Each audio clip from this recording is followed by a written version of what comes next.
بسم الله الرحمن الرحيم. الحمد لله رب العالمين، والصلاة والسلام على النبي الكريم.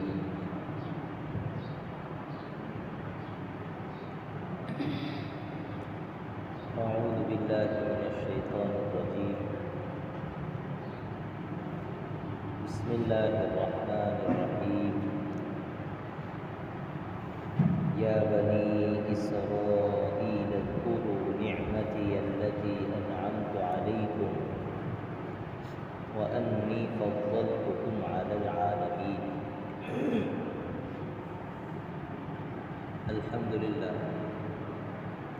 اللہ تعالیٰ کے فضل و کرم سے ہماری سورہ بقرہ کی تفسیر چل رہی ہے۔ کل ہمارا 5واں رکوع مکمل ہوا۔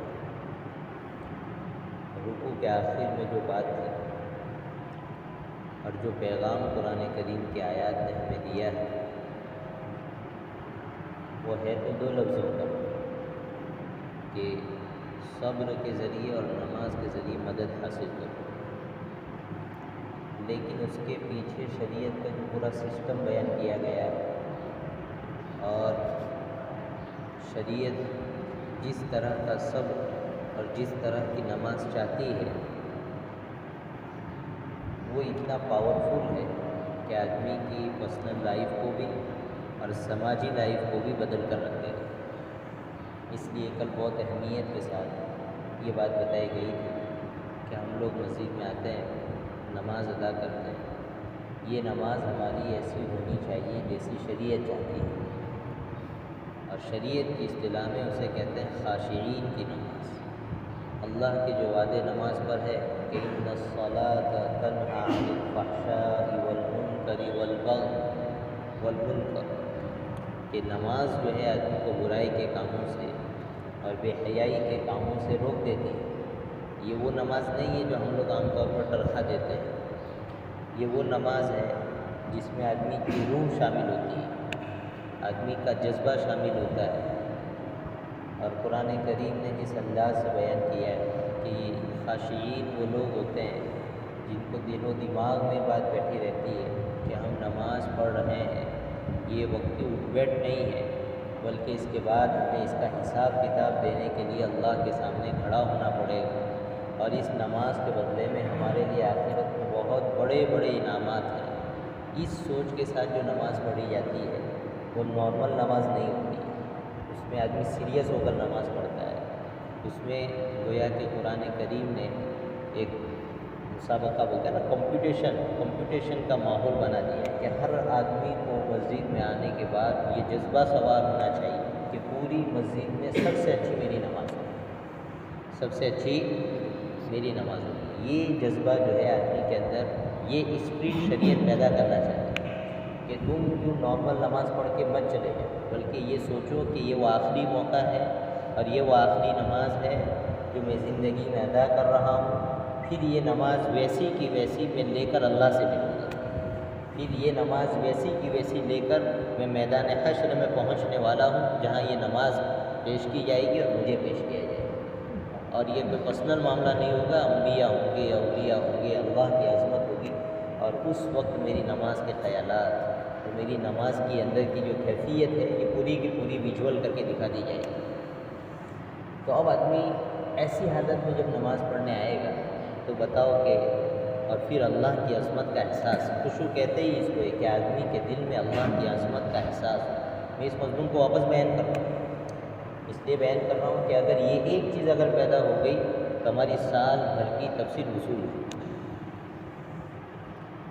اللہ کی عظمت کے احساس کے ساتھ نماز میں کھڑا ہوا جاتا ہے، اور وہ کس طرح کا احساس ہوتا ہے؟ جب بندہ آ کر اللہ کے سامنے کھڑا ہوتا ہے تو اسے احساس ہوتا ہے کہ میں اس رب کے سامنے کھڑا ہوں جس کے سامنے اور جس کے علم میں میرا کوئی سیکریٹ نہیں ہے، میرا کوئی راز نہیں ہے۔ جب بندہ اس حال کے ساتھ، اللہ کی اس عظمت کے ساتھ اللہ کے سامنے نماز میں کھڑا ہوتا ہے تو وہ بندہ نہیں ہوتا ہے جسے لوگ جان رہے ہوتے ہیں، یہ وہ بندہ نہیں ہوتا ہے جسے سماج جان رہا ہوتا ہے، جسے اس کے گھر والے، اس کی بیوی اور اس کے ماں باپ جان رہے ہوتے ہیں، بلکہ یہ وہ بندہ ہوتا ہے جو خود اپنے آپ کو جانتا ہے کہ میں کتنا گنہگار ہوں، میرے کتنے گناہ ایسے ہیں جو بیوی سے چھپے ہوئے، بھائی بہنوں سے چھپے ہوئے، والدین سے چھپے ہوئے ہیں، اس ذات کے سامنے نہیں چھپے ہوئے ہیں۔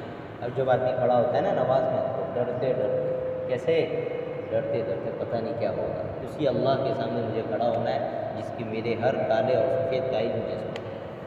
اور پھر آدمی اللہ کے سامنے کھڑا ہوتا ہے کہ میں اس رب کے سامنے کھڑا ہوں جس کے ارادوں کو کوئی ٹالتا نہیں ہے، جس کی نعمتوں کو کوئی روک نہیں سکتا، جس کے عذاب کو کوئی روک نہیں سکتا ہے۔ پھر وہ بات پیدا ہوتی ہے کہ ایک طرف اللہ کی عظمت بھی ہے، دوسری طرف اپنے گناہ بھی ہے، اور پھر ایک امید اور ایک شوق اور ایک خوف کے ساتھ آدمی نماز پڑھتا ہے، اور وہ پھر وہ نبی والی شان پیدا ہوتی ہے کہ نماز کے بعد ربنا تقبل منا، اللہ قبول کر لیجیے۔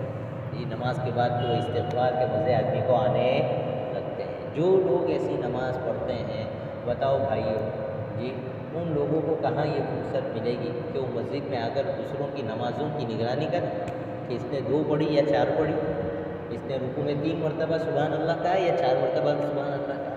جی آج ہمارا حال یہ ہے، ہم مسجدوں میں آتے ہیں، ہماری نگاہیں دوسروں کے اوپر ہوتی ہیں، اور یہ آدمی کے محروم ہونے کی نشانی ہے۔ مسجد میں اس طرح نہیں آتے ہیں، مسجد میں آتا ہے جب آدمی گھر سے نکلے، جاب شاپ سے مسجد کے لیے نکلے، قرآن نے کہا خذوا زینتکم عند کل مسجد، شان کے ساتھ ہم ایک رب کے دربار میں جاتے ہیں، اچھے کپڑے، جی اس شان کے ساتھ جو لوگ آتے ہیں وہ مسجد کی ٹوپیوں میں نماز نہیں پڑھتے ہیں۔ شان کے ساتھ جو لوگ آتے ہیں ان کے پائجاموں، ان کے تخمے سے نیچے ان کے پائجامے نہیں ہوتے ہیں، ان کے سطر پھٹے ہوئے نہیں ہوتے ہیں۔ ہم لوگ جو آتے ہیں بالکل خالی ذہن ہو کر آتے ہیں کہ بس ایک جو ہے ٹیمپرری جو ایک پروسیس ہے کر کے نکل گئے، رسمی انداز میں نماز پڑھی جا رہی ہے۔ یہ نمازیں کبھی بھی زندگیوں کو بدلنے والی نہیں ہیں، بلکہ ایسی بہت سی نمازیں ایسی ہیں جن کے پڑھنے کے بعد بندہ اللہ سے دور ہو جاتا ہے۔ اس بات کو ہم سے لہذا نماز کو اہمیت ہے، یہ نماز پوری زندگی کو بدلنے والی ہے۔ لہذا اس انداز سے ہم آئیں کہ جب گھر سے نکلے ہماری نماز کے لیے ہمارے اچھے کپڑے ہونے چاہیے۔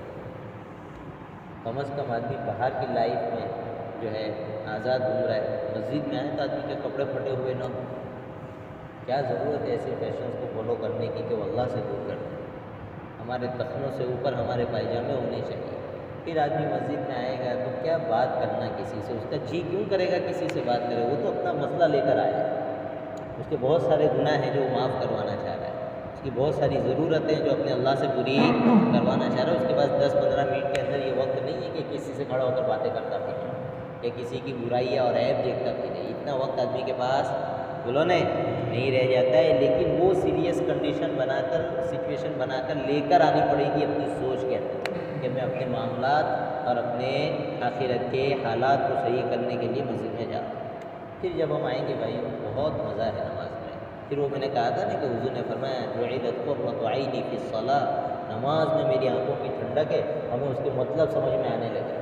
ہم جب نماز میں کھڑے ہوتے ہیں نا، جب اللہ کی عظمت کے احساس کے ساتھ جب ہم کھڑے ہوں گے تو ہمیں مٹھاس ملے گی اس سبحان ربی العظیم کی اور اس سبحان ربی الاعلیٰ کی کہ میرے پیارے اللہ آپ کی عظمت بہت بڑی، آپ کی شان بہت بڑی، اور آپ کو مخلوق کی کوئی ضرورت نہیں ہے، آپ کی ذات پاک ہے کسی مخلوق کی ضرورت سے، اس کے باوجود آپ نے مجھے بلایا ہے۔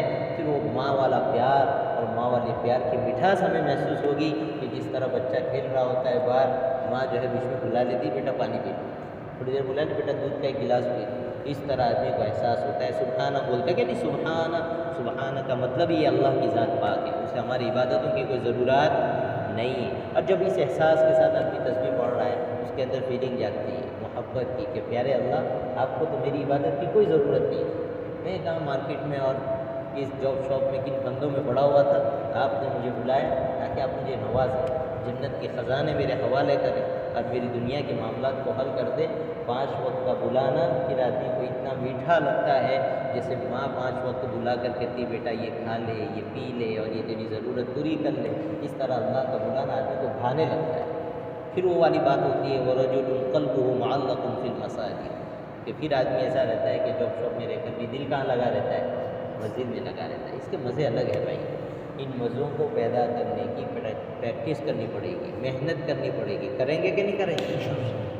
پھر میں نے مضمون دوہرا دیا کل کا اس لیے تاکہ یہ بات ہمارے دل میں بیٹھے، ٹھیک ہے؟ اس کو محنت کرنی پڑے گی، پہلے دن پیدا نہیں آتا ہے، آدمی سورہ فاتحہ پڑھتا ہے اللہ اکبر، حدیث میں آتا ہے آدمی کہتا ہے الحمدللہ رب العالمین، ادھر سے اللہ میاں کہہ رہے ہیں کہ میرے بندے نے میری حمد کی، حمدنی عبدی۔ پھر بندہ کہتا ہے الرحمن الرحیم، اللہ کہتے ہیں کہ ثنا عبدی، میرے بندے نے میری تعریف کی۔ پھر بندہ کہتا ہے مالک یوم الدین، اس طرف سے اللہ کہتا ہے کہ میرے بندے نے میری بڑائی بیان کی۔ یہ ایک مزے ہیں، ہم لوگ اس کو محسوس نہیں کرتے ہیں، اس لیے کہ ہم لوگ غفلت کے ساتھ آتے ہیں۔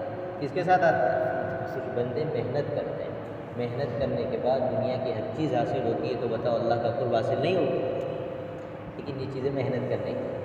ابھی ہم اعتکاف میں بیٹھیں گے نا، بیٹھنے والے بیٹھنا بھی چاہیے، سنت کفایہ ہے، بیٹھنا چاہیے، بہت حضور کی پابندی والی سنت ہے۔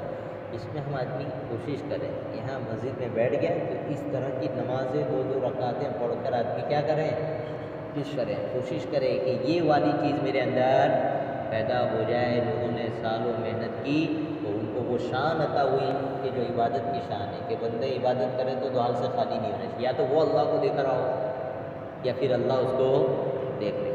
یہ ابتدا ہے کہ ہم اس تصور کے ساتھ نماز پڑھیں کہ میرا اللہ مجھے دیکھ رہا ہے۔ اور سب سے بڑا مقام یہ ہے کہ آدمی کو احساس ہونے لگے کہ میں خود اللہ کو دیکھوں، لیکن یہ چیزیں یوں پیدا بولو نہیں ہو جاتی۔ اب کہوں گا ہم کیسے دیکھیں گے؟ بہت ساری چیزیں دکھتی نہیں ہیں، پریکٹس کے بعد خود بخود آدمی کو پتہ لگ جائے گا کہ یہ چیزیں ہیں۔ انٹرنیٹ کی لہریں دکھتی ہے؟ نہیں دکھتی ہے۔ کسی کا اگر بیلنس نہیں ہے وہ کہے گا کہاں انٹرنیٹ کی لہر ہے، ذرا بیلنس کرواؤ، بیلنس کرانے کے ساتھ ہی جو ہے پوری دنیا امڑ کر آ جائے گی اس کی اسکرین پر۔ اس طرح اللہ کی رحمت، اللہ کا کرم، اللہ کی ذات کا احساس موجود ہے، لیکن ہمیں اپنے اندر کیا کرنا پڑے گا؟ پیدا کرنا پڑے گا۔ ایسے ایسے بزرگان دین تھے، اللہ اکبر کرتے تھے، یہاں جنت دیکھتے تھے، یہاں جہنم دیکھتے تھے۔ کیا کر رہے ہیں؟ یہاں جنت دیکھ رہے ہیں، یہاں جہنم دیکھ رہے ہیں۔ مولانا الیاس صاحب رحمۃ اللہ علیہ ہے کہ نہیں ہمارے؟ کتنے قریب کے ابھی کے۔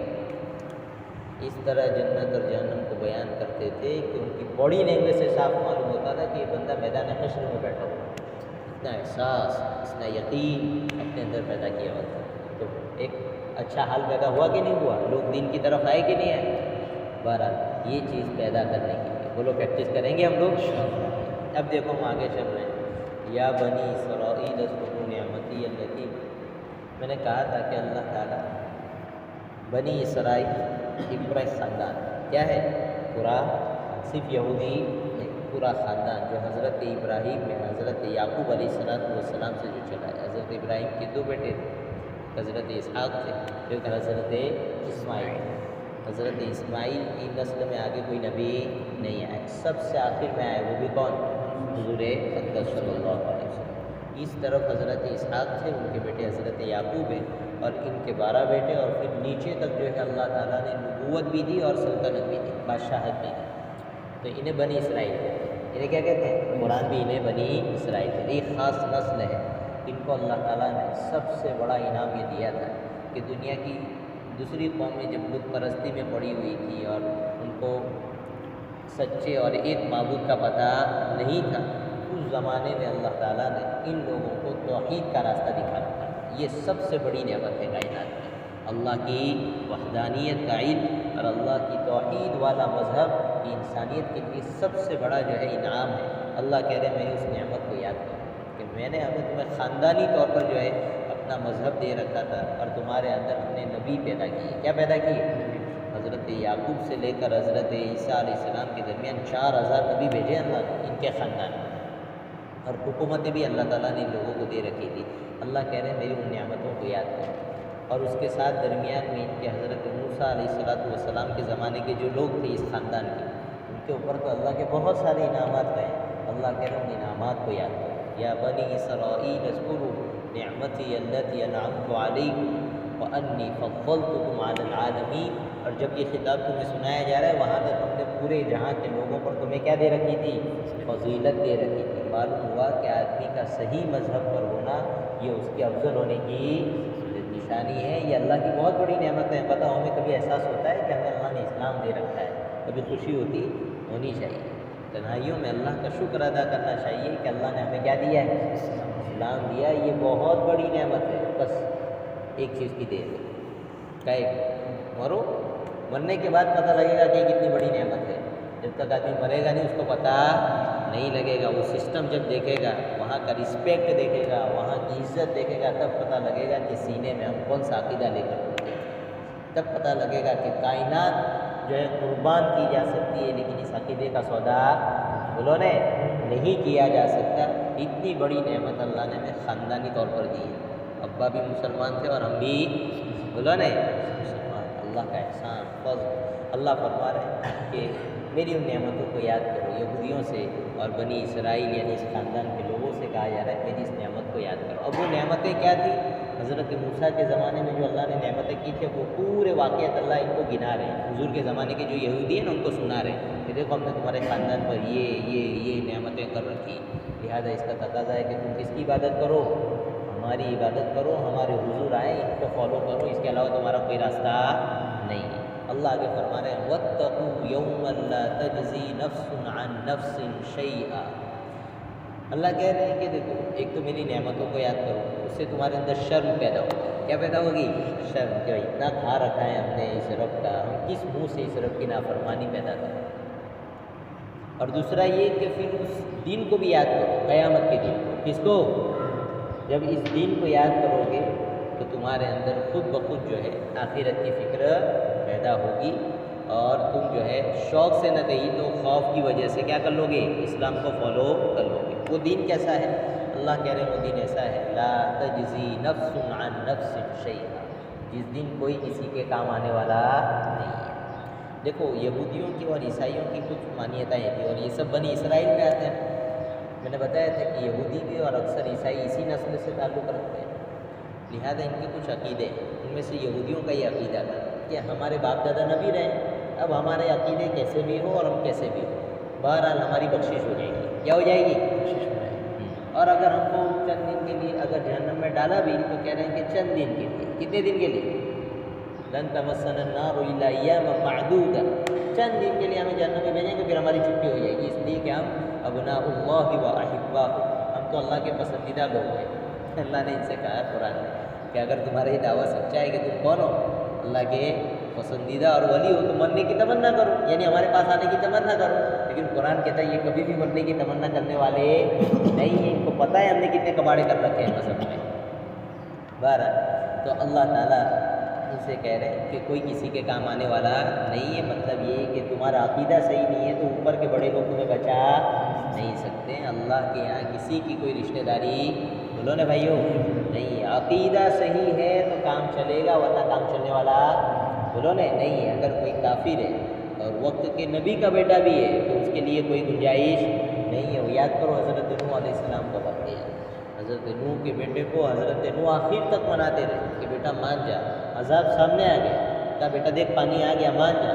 تو کہہ رہے ہیں کہ نہیں میں تو جو ہے پہاڑ پہ چل جاؤں گا. کیا کہہ رہا ہے؟ پہاڑ پہ چلا جاؤں گا, یہ پہاڑ مجھے بچا لے گا اونچائی پر. تو حضرت نوح علیہ السلام نے کہا قال لا عاصم اليوم من امر اللہ الا من رحم, آج اللہ کے حکم سے کوئی کسی کو بچا نہیں سکتا. اللہ جس پر رحم کرے وہی بچ سکتا ہے. وہ مانا ہی نہیں, بس یہی ڈائلاگ ہوتے رہے, بات چیت ہو رہی رہی. اور اسی درمیان وحال بینہما الموج فکان من المغرقین, بیچ میں موج آ گئی, وہ تباہ ہو گیا, ختم ہو گیا, مر گیا, ڈوب گیا. حضرت نوح علیہ السلام نے اپلیکیشن دی اللہ کے یہاں, کہا کہ اللہ میرا بیٹا میرے خاندان سے تھا, آپ نے مغفرت کا وعدہ کیا ہے. اللہ تعالیٰ نے صاف فرمایا قیل یا نوح انه ليس من اهلك, قال یا نوح انه ليس من اهلك, وہ تمہارے خاندان سے نہیں تھا. اس کا کیا تعلق آپ کے خاندان سے؟ اس نے تو ایمان ہی قبول نہیں کیا. اللہ تعالیٰ نے منع کر دیا, ان کی مغفرت کرنے والے نہیں. دو نبی تھے, دونوں نبی کی دو بیٹیاں تھیں, بیویاں تھیں, ایمان قبول نہیں کیا. قرآن نے کہا کانتا تحت عبدین صالحین فخانتاهما فلم یغنیا عنہما من اللہ شیئا وقیل ادخلا النار مع الداخلین. لیکن انہوں نے اللہ کے حکم کو اگنور کر دیا. اللہ کہہ رہے ہیں کوئی چیز ان کو بچا نہیں پائی. عقیدے کی بیس پر اللہ کیا فیصلے ہوتے ہیں؟ کس کی بیس پر؟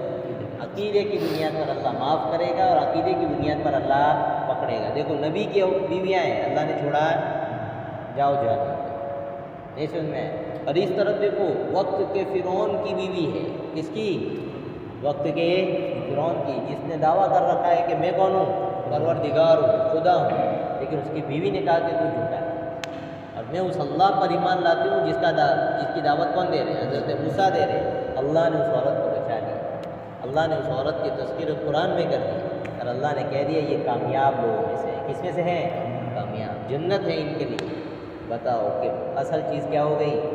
عقیدہ۔ کیا ہو گیا؟ عقیدہ۔ عقیدہ نہیں چھوڑا جائے گا، عقیدے پر ہماری کامیابی اور عقیدے پر ہماری بولو نے ناکامی ہے، اس بات کو دل میں بٹھا لو۔ بڑی گاڑی میں، بڑے بنگلے میں، بڑے بزنس میں اور بڑے بینک بیلنس میں کامیابی نہیں ہے، یہ وقتی چیزیں۔ کیسی ہے؟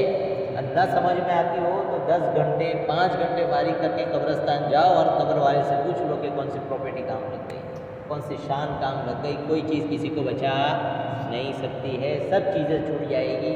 عقیدہ سینے میں رکھو، یہ عقیدہ تمہیں آخرت میں اللہ کے سامنے باعزت بنا دے۔ یہ ایمان کا سودا ہو سکتا ہے؟ بتاؤ بھائی، ہو سکتا ہے؟ نہیں ہو سکتا۔ اللہ کہہ رہے ہیں کہ تمہارے پاس عقیدہ نہیں ہے، تمہیں کوئی بچانے والا نہیں ہے۔ پھر ان کو اللہ دوسرے اسٹیپ بتا رہے ہیں، وَلَا يُقْبَلُ مِنْهَا شَفَاعَةٌ۔ کہہ رہے ہیں کہ بھائی ہماری کیا کر لی جائے؟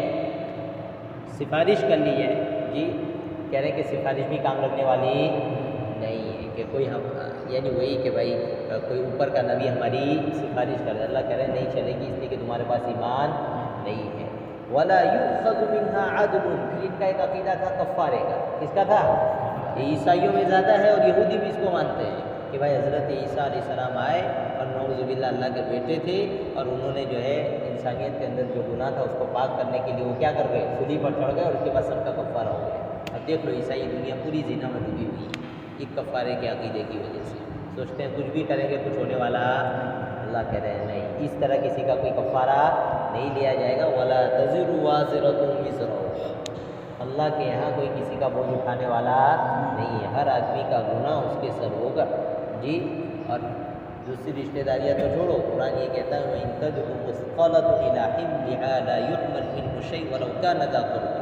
اگر کوئی گناہوں کا بوجھ لیے ہوئے کوئی آدمی اپنے رشتہ دار کو پکارے گا نا میرا ایک گناہ لے لے، تو بھی اس کا گناہ لینے والا نہیں ہے۔ آخرت کی سچویشن بہت ڈینجر ہوگی، بہت ڈینجر ہوگی، نارمل نہیں۔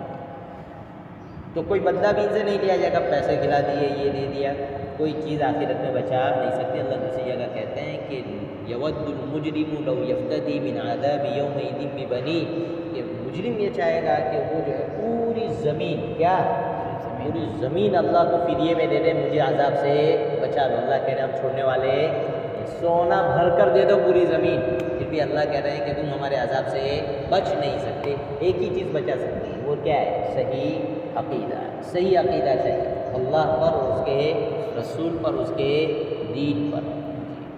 وَلَا يُؤْخَذُ مِنْهَا عَدْلٌ وَلَا هُمْ يُنصَرُونَ۔ اور ان کی مدد بھی نہیں کی جائے گی کہ چلو اب ہم نے سب قانونی پروسیس کر لی، اب کام بنتا نہیں، اب ڈنڈے اٹھاؤ چلو دیکھ لیں گے، وہی چڑھائی استین چڑھائی آؤ گے نہیں، ایسا خاندان والے آؤ گے نہیں، یہ کہ بھائی پولیس پرشاسن ساتھ نہیں دیتی تو ہم ڈنڈوں سے بات کریں گے۔ اللہ کہہ رہے ہیں ایسا بھی کوئی پاور کسی کے پاس نہیں ہے کہ ہمارے ارادے اور ہماری اجازت کے بغیر کوئی کسی کی مدد کر رہے، یا تو پورے عذاب میں سے چھڑوا رہے، یا بات چیت کر کے عذاب کم کروا لے اور جیل میں تھوڑی فیسلٹی والی لائف دے دے۔ اللہ کہہ رہے ہیں ایسا کچھ ہونے والا نہیں ہے۔ وَلَا هُمْ يُنصَرُونَ، کسی طرح کی کوئی مدد ان کی نہیں ہوگی۔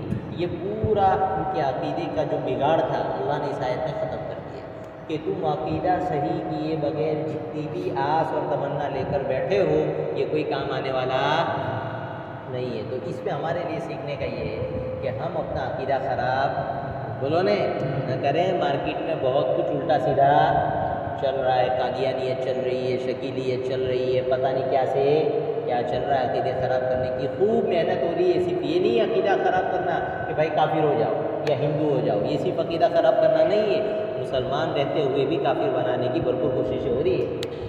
اس لیے بہت زیادہ چوکنا رہنے کا۔ کیسے رہنے کا؟ اور سب سے آسان طریقہ وہی، کوئی بھی بات مارکیٹ میں نہیں آئے علماء سے تعلق رکھو، اور اوٹ پٹانگ کسی عالم سے بھی نہیں کہہ رہا ہوں میں، علاقے میں جو عالم معتبر ہے اس سے تعلق رکھو، بات پوچھ لینے کا ڈائریکٹ، کیا کر لینے کا؟ بات پوچھے میں تو پوچھ کر کروں گا۔ آدمی کا ایک وکیل ہوتا ہے کہ نہیں، بڑا آدمی ہوتا ہے، بزنس والا ہوتا ہے، اس کے ٹیکس کے اس کے مسئلے ہوتے ہیں، سیاسی آدمی ہوتا ہے، اس کا اپنا ایک پرسنل وکیل ہوتا ہے، کوئی بھی معاملہ آتا ہے وہ ایسا ہی کہتا ہے میں اپنے وکیل کے ایڈوائس کے بعد بات کروں گا۔ تو بھائی وہ اپنی دنیا بچانے کے لیے وکیل رکھتا ہے، وہ اپنا دین بچانے کے لیے کوئی وکیل نہیں رکھ سکتے۔ لہذا کسی عالم سے تعلق رکھو، اور میں یہ اس لیے کہہ رہا ہوں تاکہ کسی فتنے کا ہم شکار نہ ہو جائے، کوئی بھی بات ہو جائے وہاں پوچھو، اور علماء کو اللہ نے شان دیے، ان کو نہیں آتا ہوگا ان کو پوچھ کے بتا دیں۔ اب تمہیں کوئی لمبی زنجیر بنانے کی ضرورت نہیں ہے کہ اس کے اور اس کے، بس ایک کو تعلق میں بنا لو، اس سے پوچھ لو، اس کو نہیں معلوم اس عالم کے ہزاروں عالم سے تعلق ہے، وہ پوچھ لے گا اور صحیح بات آپ تک پہنچا دے گا۔ اتنی آسان دین کو بچانے کی شکل ہے، ہم اس کو کیوں یوز نہ کریں؟ اور کون سی فیس لگ رہی ہے؟ کوئی فیس نہیں لگ رہی، مفت میں آپ آدھی رات کو بھی فون کر لو، کون منع کرتا ہے؟ لہٰذا اپنے عقیدے کی حفاظت کے لیے کسی معتبر عالم دین سے آدمی کو کیا کرنا چاہیے؟ بولو نے رابطہ اور تعلق بنانا چاہیے۔ مارکیٹ میں کوشش ہو رہی ہے امت کو علماء سے دور کر کے دین سے کاٹنے کی، جب تک یہاں چپکی رہے گی وہاں تک دین جانے والا نہیں ہے۔ اللہ تعالیٰ ہماری حفاظت فرمائے۔ آگے اللہ کہہ رہے ہیں اب وہ انعامات اللہ گنا رہے ہیں جو خاص طور سے کس پر؟ حضرت موسیٰ علیہ السلام کی جو قوم تھی نا ان پر ہوئے ہیں۔ اللہ کہہ رہے ہیں اس وقت کو یاد کرو، وَإِذْ نَجَّيْنَاكُم مِّنْ آلِ فِرْعَوْنَ يَسُومُونَكُمْ سُوءَ الْعَذَابِ، جب ہم نے تمہیں فرعونیوں سے نجات دی تھی، جو تمہیں بری طرح کا کیا دیتے تھے؟ عذاب دیتے تھے، تمہاری بچوں کو قتل کرتے تھے اور تمہاری بچیوں کو، عورتوں کو زندہ رکھتے تھے۔ اللہ کہہ رہے ہیں اس میں تمہاری بڑی آزمائش تھی۔ اصل میں حضرت یوسف علیہ السلام، حضرت یعقوب علیہ السلام، حضرت ابراہیم علیہ السلام یہ اصل باشندے اور رہنے والے تھے یہاں کی فلسطین کے، جہاں بھی سب پٹان ہو رہا ہے نا، سب کچھ اتھل پتھل ہو رہی ہے، وہاں کے رہنے والے وہیں رہتے رہے۔ حضرت یعقوب کے اولاد بھی آئے۔ پھر جب وہ قحط کا زمانہ آیا اور حضرت یوسف علیہ السلام کو اللہ نے بادشاہ بنایا، کہاں کا؟ مصر۔ تو حضرت یعقوب کے 12 بیٹے تھے، یہ سب کے سب وہاں سے ٹرانسفر ہو کر کہاں چلے گئے؟ مصر رہنے کے لیے چلے گئے۔ حضرت یوسف نے بلا لیا۔ اب فرعون ایک لفظ ہے، یہ فرعون ایک طرح کا جو ہے لقب ہے، کامن لفظ ہے، جو بھی حکمراں پارٹی میں بڑا آدمی آئے گا اس کو کیا کہیں گے؟ فرعون کہیں گے۔ مصر کے لوگ اس کو فرعون کہتے ہیں۔ جیسے دکن کے لوگ ہمارے جتنے بھی حکمراں ہوئے، بادشاہ ہوئے، ان کو نظام کہا جاتا ہے۔ کیا کہا جاتا ہے؟ نظام۔ آج کل آپ نظام کا مطلب بھی سمجھ رہے ہو کہ اس لیے میں وہاں کی مثال دے دوں جی۔ یا جیسے ہمارے ترکی میں جو لوگ بادشاہ گزرتے تھے انہیں سلطان کہا جاتا ہے۔ کیا کہا جاتا ہے؟ تو اس طرح مصر کا جو بادشاہ ہوتا تھا اس کو فرعون کہا جاتا تھا۔ یہ پرٹیکولر کسی کا نام نہیں ہے بلکہ یہ لقب ہے۔ حضرت یوسف علیہ السلام کے زمانے کا جو فرعون تھا بادشاہ، وہ بھی کیا تھا؟ لوگوں پر مہربان تھا، ان کے خاندان وغیرہ پر زندگی ایسے چلتی رہی۔ حضرت موسیٰ علیہ السلام جب آئے تو اس وقت بھی تقریباً 2 فرعون ہوئے، یعنی 2 بادشاہ گزرے۔ ان میں جو دوسرا والا تھا اس کو حضرت موسیٰ علیہ السلام اور حضرت ابراہیم کی جو پوری نسل تھی، حضرت یعقوب والا خاندان، 12 خاندان کے جو لوگ تھے، لاکھوں میں ہو گئے تھے بعد میں، تو ان سے بہت نفرت تھی۔ تو 2 قومیں تھیں، ایک عمالقہ تھے اور ایک قبطی تھے، فرعون کے خاندان کے لوگ، اور ایک کے لوگ تھے حضرت یعقوب کے خاندان کے لوگ، جو حضرت موسیٰ کی امت کہلائیں، بنی اسرائیل۔ اس کا ان سے اتنا برا وہ معاملہ تھا کہ اس نے طے کر رکھا تھا کہ مصر میں ان لوگوں کو چین سے رہنے کی کوئی بھی شکل باقی رکھنے کی نہیں، ان کو پوری طرح مجھے پریشان کرنا ہے۔ لہذا وہ بنی اسرائیل یعنی حضرت یعقوب کے خاندان کے جو یہ لوگ تھے ان کو خوب پریشان کرتا تھا، بری طرح کے محنت کے کام غلام بنا کر ان سے لیتا تھا، پوری حکومت کے جتنے کام تھے ان سے کروائے جاتے تھے۔ اور ساتھ میں اس فرعون کو کسی نجومی نے یہ کہہ دیا کہ بھائی اب ایک بچہ پیدا ہوگا جو تیری حکومت کیا کر دے گا؟ ختم کر دے گا۔ تو اس کو ٹینشن ہو گئی، تو اس نے کہا کہ اولادوں کو کیا کرو؟ قتل کرو۔ جتنے بھی بنی اسرائیل یعنی یہ جو 12 خاندان کے لوگ ہیں، ان میں جتنی بھی اولاد پیدا ہوگی، اگر وہ کون ہے؟ لڑکا ہے تو اس کو کیا کر دینے کا؟ فوراً قتل کر دیں گے۔ اور اگر لڑکی ہے تو اس کو چھوڑ دینے کا، تاکہ بڑی ہو کر ہمارے کام آئے، گھر کے کام کاج کرے گی، اور نعوذ باللہ اپنے خاندان میں اس کو جو ہے لونڈی بنا کر رکھیں گے اور اس کے اپنے تقاضے پورے کریں گے، جو بھی ان کا وہ مسئلہ ہو۔ ڈیٹیل قرآن نے نہیں بیان کی۔ بہرحال وہ لڑکیوں کو زندہ رکھتے تھے، چاہے جس مقصد سے بھی زندہ رکھتے ہو، کام کاج سے، اور لڑکوں کو قتل کر دیتے تھے۔ اور ان کو ڈر تھا کس سے؟ ایک لڑکے سے جو ان کی حکومت ختم کرنے والا تھا، اور وہ حضرت موسیٰ ہی تھے۔ پھر تھوڑے وقت کے بعد لوگوں نے کہا یوں تو پوری نسل ہی ختم ہو جائے گی، تو کہا 1 سال قتل کرو اور 1 سال چھوڑو۔ کہا ٹھیک ہے، ہاں یہ معاملہ ٹھیک ہے، اس کے سمجھ میں آیا۔ لہٰذا 1 سال قتل کیا جاتا تھا اور 1 سال چھوڑ دیا جاتا تھا۔ اور اللہ کی شان، جس سال قتل کرنے کا سال تھا اسی سال حضرت موسیٰ علیہ السلام کو اللہ نے پیدا کیا۔ اللہ ہے نا بھائیو، ہمیشہ حق کو مخالف ماحول میں پالتا ہے، اس بات کو ہمیشہ یاد رکھیں۔ اللہ حق کا غلبہ، عالمی غلبہ جب اللہ کرتا ہے یا حکومت کے لیول کا جو غلبہ کرتا ہے نا، اس بات کو اللہ کی سنت کو سمجھ لو، اللہ تعالیٰ الٹا پہیا گھما کے کرتا ہے۔ اس کی وجہ یہ ہے تاکہ جب غلبہ حاصل ہو تو لوگوں کو یہ احساس ہو کہ اللہ کی مدد تھی، ہماری کوششیں نہیں تھی، ہماری کوششوں سے تو لگ ہی رہا تھا کہ ہم لوگ کہاں ڈوب مرنے والے تھے اور برباد ہو جانے والے تھے، ایک اللہ کی طاقت نے ہم کو کیا کر لیا، بچا لیا، تاکہ لوگوں کا اللہ کے ساتھ تعلق بالکل مضبوط ہو۔ اس لیے پہیا ہمیشہ کیسے الٹا یوں گھمایا جاتا ہے۔ دیکھو تاریخ میں جھانک کر دیکھو، حضور اقدس صلی اللہ علیہ وسلم کو مکہ سے نکالا جاتا ہے اور قرآن یہ کہہ رہے ہیں کہ ہم تم کو لے کر یہاں واپس آئیں۔ صلح حدیبیہ میں پاورفل ہونے کے باوجود جھک جھک کر کافروں کی ایک ایک شرط مان کر کیا کی جا رہی ہے، صلح کی جا رہی ہے۔ حتیٰ کہ حضرت عمر کو غصہ آ گیا، وہ تنہائی میں جا کر حضرت ابوبکر صدیق سے پوچھنے گئے یہ اللہ کے رسول نہیں ہے حضور، ہم تو عقیدہ رکھتے ہیں، کہاں ہے؟ کہا یہ دین سچا نہیں ہے، کہاں ہے؟ تو پھر آپ اتنا کیوں جھکے؟ حضور کے پاس گئے، یہی سوال دہرایا۔ حضور نے کہا میں اللہ کا رسول ہوں۔ حضرت عمر شک کی وجہ سے نہیں بلکہ یہ بتلانے کے لیے کہ جب آپ سچے رسول ہیں، آپ کے ساتھ جو دین اللہ نے بھیجا وہ سچا ہے، تو ان کافروں کو ہم کیوں مانیں اور کیوں جھکے؟ اتنے جھکاؤ کے باوجود جو ہے صلح کی سب کچھ کی ابھی ریٹرن ہو رہے ہیں، کیا ہو رہے ہیں؟ اور ریٹرن ہونے کی حالت یہ ہے کہ ان لوگوں نے جو خط میں حضور کا نام لکھا نا وہ تک مٹوا دیا، کہا یہ مت لکھو، رسول اللہ مت لکھو، ہم نہیں مانیں گے۔ حضرت علی نے کہا یہ میرے بس کی نہیں ہے، میں ایموشنل آدمی، مجھ سے یہ برداشت یہ ہوگا کہ آپ کے ساتھ رسول کا نام کاٹا جائے۔ حضور نے خود کاٹا اور انہوں نے کہا عمرے بھی نہیں کرنے دیں گے۔ اتنا زاہد کا ایسا لگ رہا ہے کہ یہ کیا ہو رہی ہے، ہار ہو رہی، اور ابھی تو واپس ریٹرن ہو کر مدینہ نہیں پہنچے اور راستے میں اللہ کہہ رہے ہیں ہم نے تمہیں جیت دے دی، انا فتحنا لک فتحا مبینا، ہم نے تمہیں جیت دے دی اور کھلی ہوئی جیت دے دی۔ یہ الٹا پہیا ہے، کیسا پہیا ہے؟ دماغ میں آنے والی باتیں نہیں۔ اس طرف دیکھو پورے مدینہ کو گھیر رکھا ہے پوری کافر قوم نے، تمام کافر جماعتیں جتنی کی سب آ گئے، صحابہ کے دل اور کلیجے کہاں گئے، منہ کو آ گئے کہ یہ کیا ہو گیا۔ اور جان بچانے کے لیے مقابلے کا بھی برابری نہیں ہے، مقابلہ نہیں ہو سکتا، تو جان بچانے کے لیے چاروں طرف کیا کھود رکھی ہے، خندق کھود رکھی ہے۔ اس خندق کے دوران بشارت دی جا رہی ہے کہ ہم تمہیں وقت کی دو سپر پاور طاقت ہے ان پر تمہیں فتح عطا کریں گے۔ اب سوچو کہ یہاں جو چھوٹی سی کمیونٹی ہے اس کا مقابلہ نہیں ہو پا رہا ہے، ان سے بچنے کے لیے خندق کھودی جا رہی ہے اور خوشخبری سنائی جا رہی ہے اس زمانے کی دو سپر پاور طاقتوں کے ساتھ ہم تمہیں کیا دیں گے، ٹکراؤ دیں گے اور تمہیں غالب کر دیں گے۔ بتاؤ دماغ میں آنے والی باتیں ہیں؟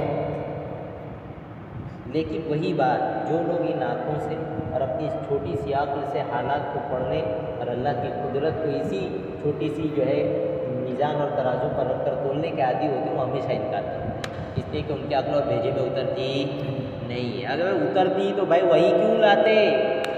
وہی آئی اسی لیے کہ عقل کا لیول اس سے بہت نیچے ہے، وہی کا لیول اونچا ہے، اسی لیے وہی آتی۔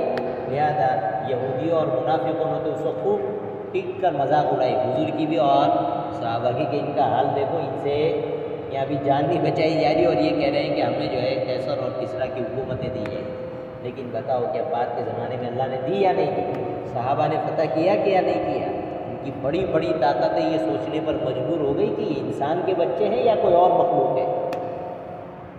وہ وقت کا سپر پاور ہرقل یہ پوچھنے پر مجبور ہو گیا جن سے تم لڑتے ہو یہ انسان ہی ہے، یہی مخلوق ہے، کوئی اور مخلوق ہے؟ بہرحال اللہ نے کیا دے دی؟